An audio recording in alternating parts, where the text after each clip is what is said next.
spiritual conflict, it might make you want to run the other direction. I know for me, for a long time, when I heard about spiritual warfare and this invisible battle and forces of good and evil that are at work in this world, it was kind of scary, freaky. Why are people talking about this? But spiritual conflict is a reality. It's not something to be afraid of because we have the power of Christ in us as Christians, and Christ always wins.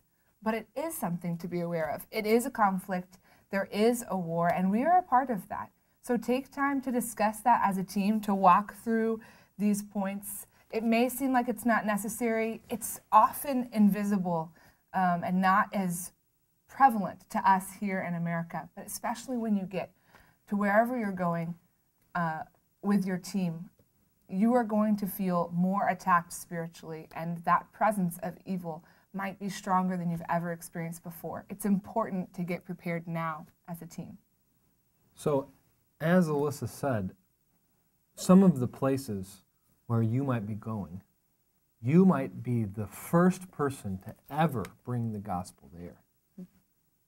That doesn't necessarily mean that the veil of darkness is somehow stronger in that place, but one practical thing that you can do is to do some prayer walks.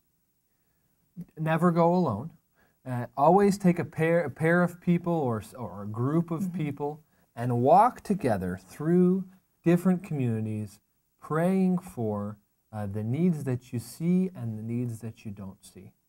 Feel free to read through some of the points that are presented in the guidebook, but know that when you are walking and praying and simply having the ministry of presence in that community, that could potentially be one of the most powerful and most potent forms of ministry that you have on that whole entire trip. And start this in your community now. Prayer walk in your community, around your cul-de-sac, wherever you live. The power of prayer is not something to be underestimated. So start this in your community today. It's something you can do as a team, even tonight, today, wherever you are. So start prayer walking now, and then when you're on your trip, it won't feel quite as weird to you. Pray and prayer walk with your team.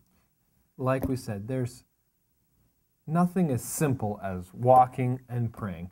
So as you go out into the community, just make sure that you are praising God and lifting up needs in prayer.